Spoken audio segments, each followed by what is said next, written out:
The night seemed like something out of a dream. The hall was decorated with white flowers, candles twinkled on the tables, and a string quartet played softly in the background.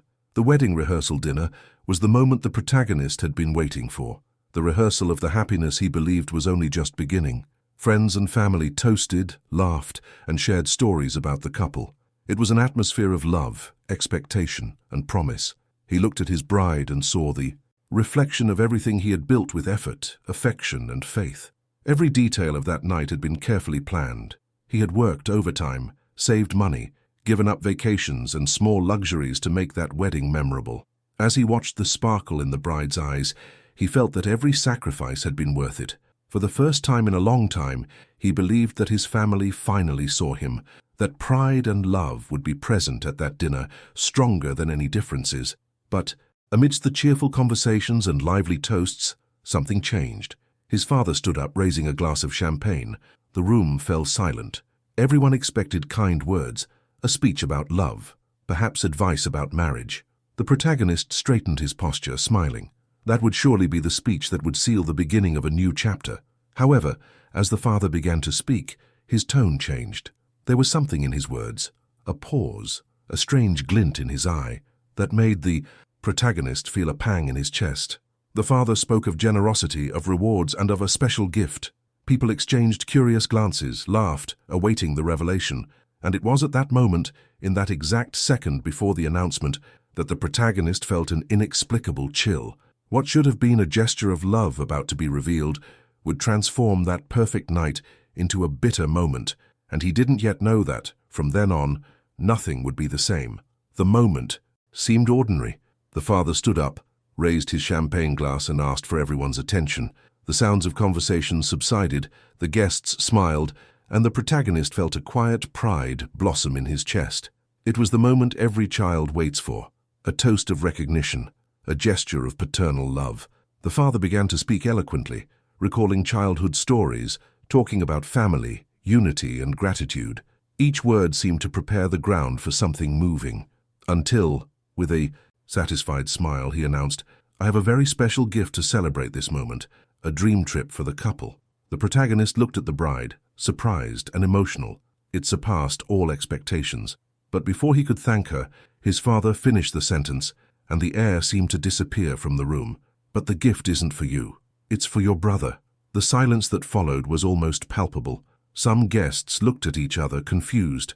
The protagonist blinked, thinking he had misunderstood. His brother, sitting a few meters away, flashed a triumphant smile while their father explained, full of enthusiasm, that the trip was a recognition for everything his other son had done for the family. The protagonist remained motionless, trying to process it all. The applause came, but it was timid, uncomfortable. The bride lowered her gaze, embarrassed. The protagonist felt his heart clench. Everything inside him urged him to get up and leave, but he stayed.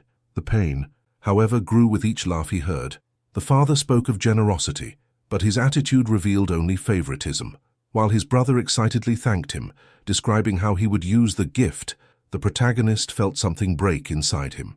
In that instant, he discovered the true value his family placed on him, that of a mere extra in his own story. And although no one in that room knew it, what was born that night was not envy, but a profound feeling of abandonment. That tribute would be the wound that would mark the beginning of his transformation. The sound of applause echoed through the hall like an empty, almost cruel echo. People applauded without truly understanding what had just happened. To many, it seemed merely a nice gesture, a generous father giving a gift to his son. But for the protagonist, each round of applause was an open wound, a vivid reminder that, even at his own rehearsal dinner, he remained the forgotten son. He forced a smile, trying to hide the embarrassment consuming him from within. His lips trembled, and the glass in his hand felt like it weighed a ton. The bride beside him stood motionless. Her teary eyes betrayed her discomfort. She tried to hold his hand under the table, but the gesture wasn't enough.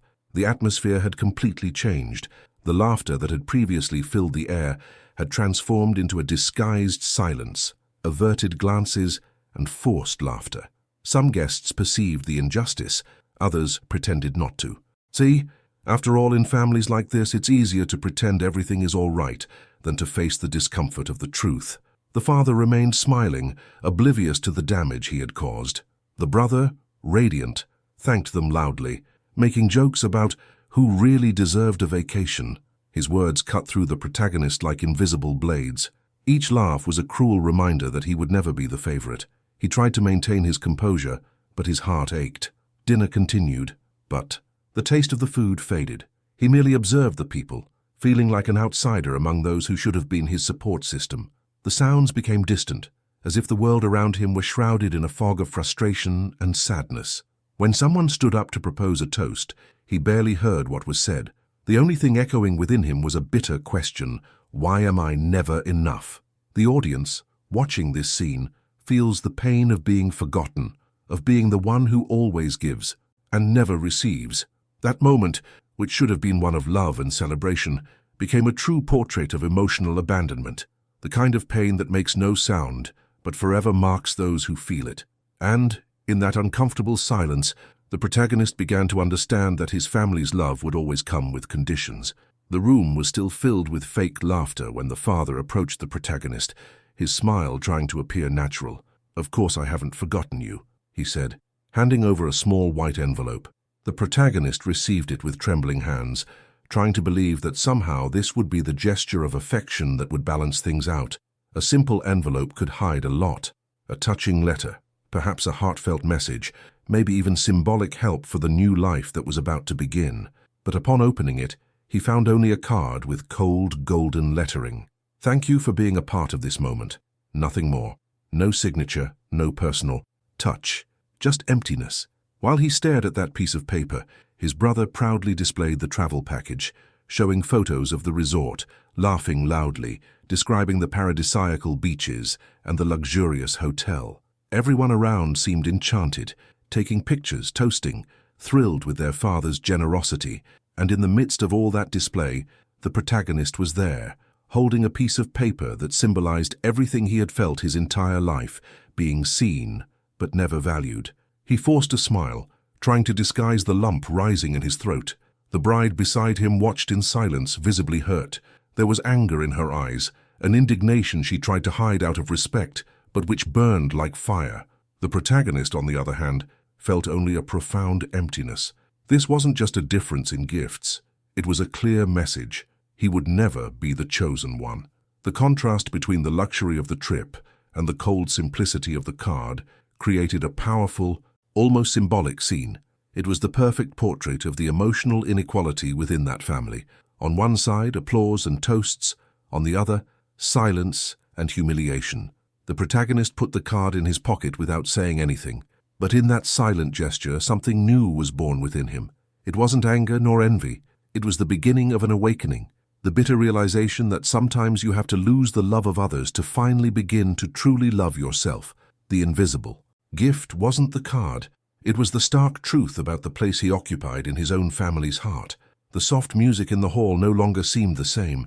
The atmosphere, which had once vibrated with joy, was now heavy, and the tension could be felt even in the air.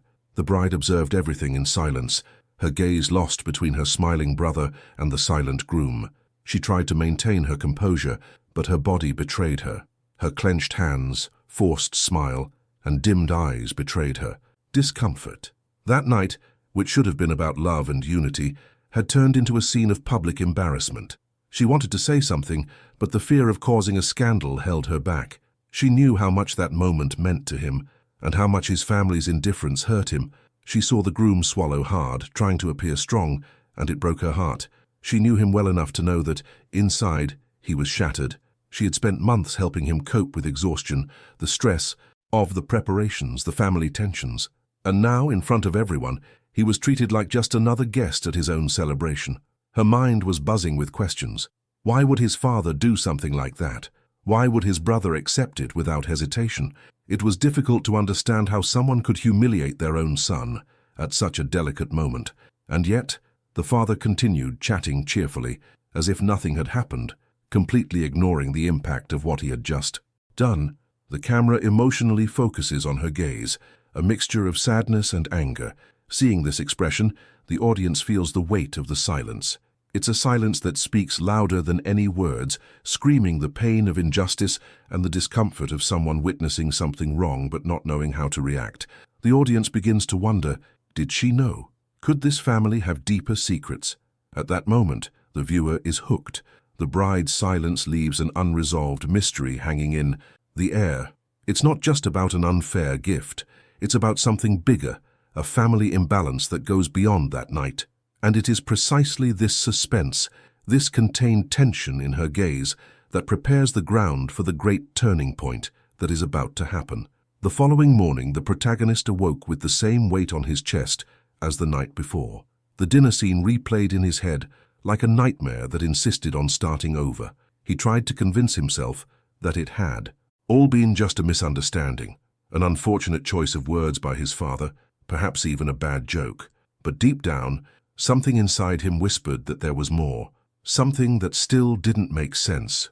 While the bride slept, he sat at the table with his laptop open, reviewing the spreadsheets and receipts for the wedding expenses. It was a habit he had acquired out of necessity. Everything they had, every detail, every flower, every dinner dish, had been paid for with effort, savings, and sacrifices. When he opened the bank statement, the numbers seemed normal at first glance, but a closer look was enough to make him feel the ground disappear beneath his feet. Among the recent transactions was a large withdrawal made just days before dinner. The money's destination? The same travel agency his father had mentioned during the toast. His heart raced. He went back to the emails, confirmed receipts, compared dates, and with each new check, the truth became impossible to deny. His brother's luxurious trip had been paid for with money he himself had saved. Money he had saved for years, intended for his and his fiancée's honeymoon. Anger grew, but along with it came disbelief. How could he? Was the only question her mind could formulate.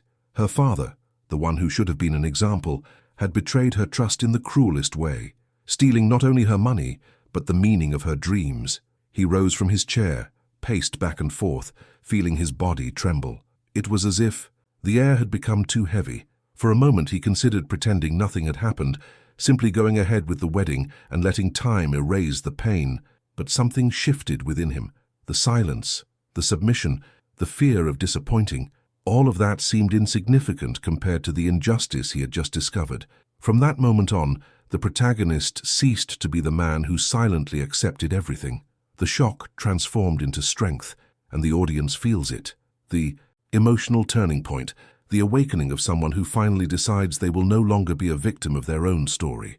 The sun was already beginning to set when the protagonist decided he could no longer remain silent. His hands trembled as he put the receipts and bank statement inside an envelope. His heart pounded, but not with fear, but with indignation.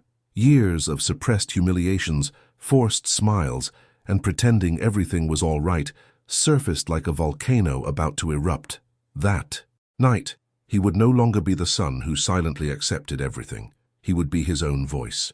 Arriving at his parents' house, he was greeted by the familiar sound of the television and his father's laughter coming from the living room.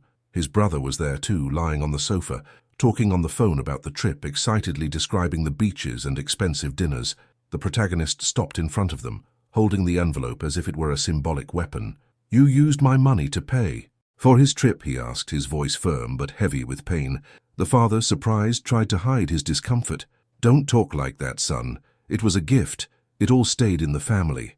"As a family gift?" he repeated, his tone somewhere between laughter and disbelief.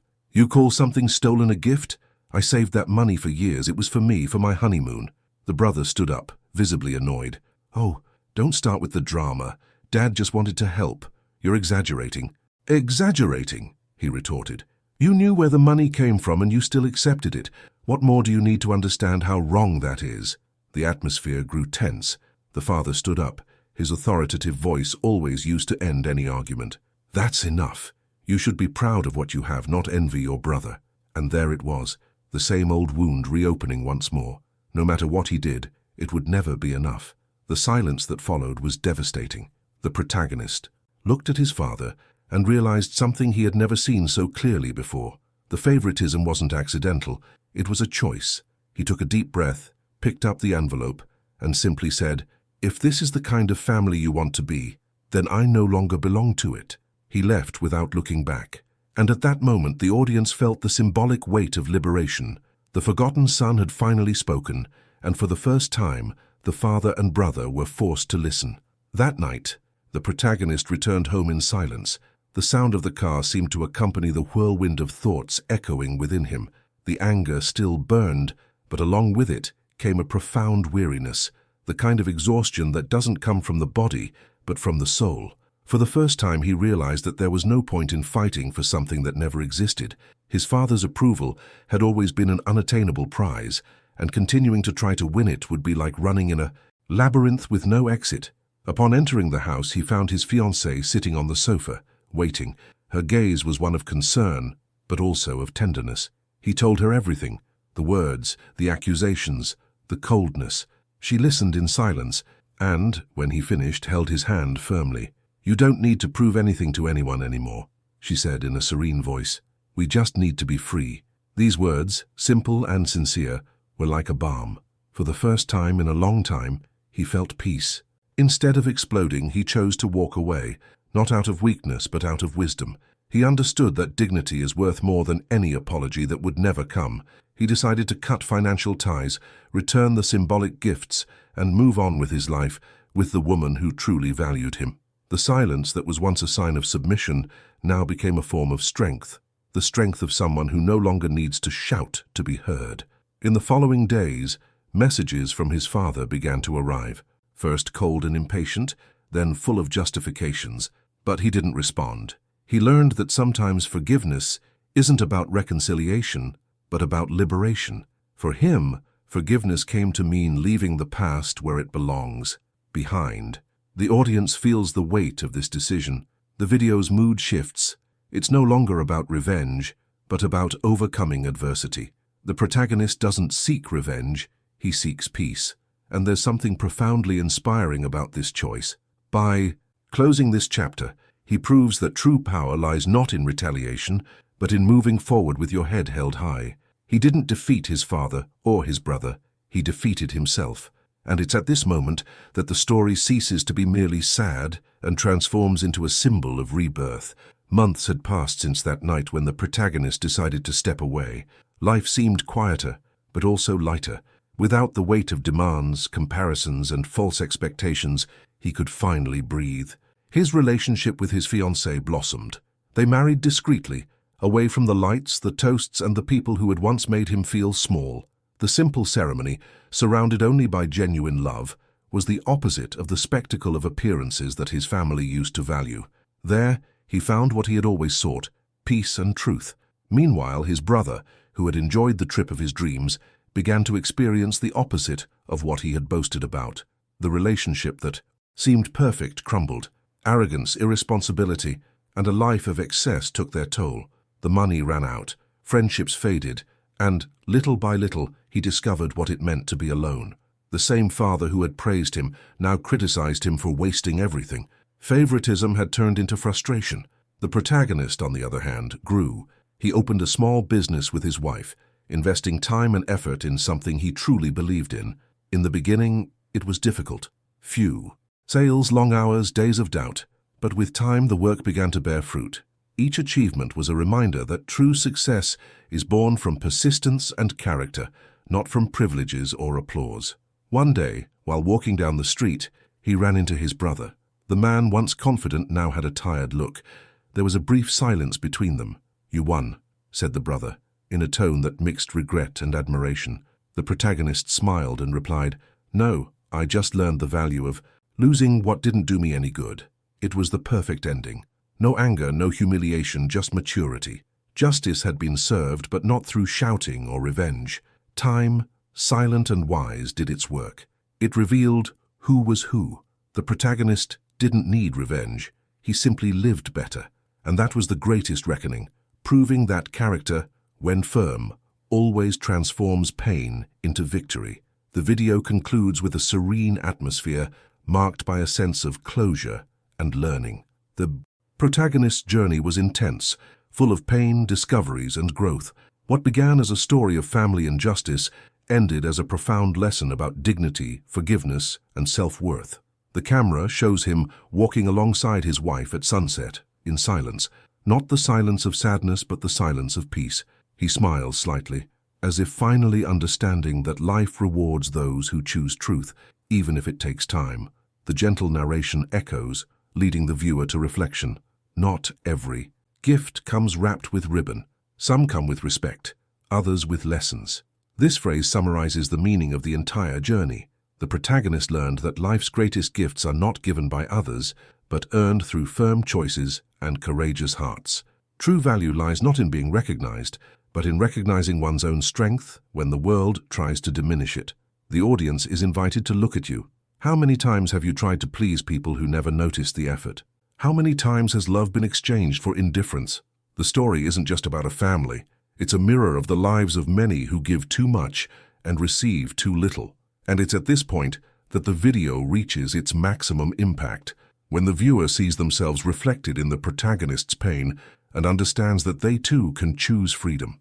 The final images show the couple opening the new store they built together, laughing, exchanging knowing glances. There is no luxury, but there is peace. The narrator concludes, "Life always takes turns, and what seems like a loss today may be the beginning of a victory you don't yet see." Then the message appears on the screen, in bold letters. If you've ever felt forgotten by those who should value you most, write in the comments, "I deserve more."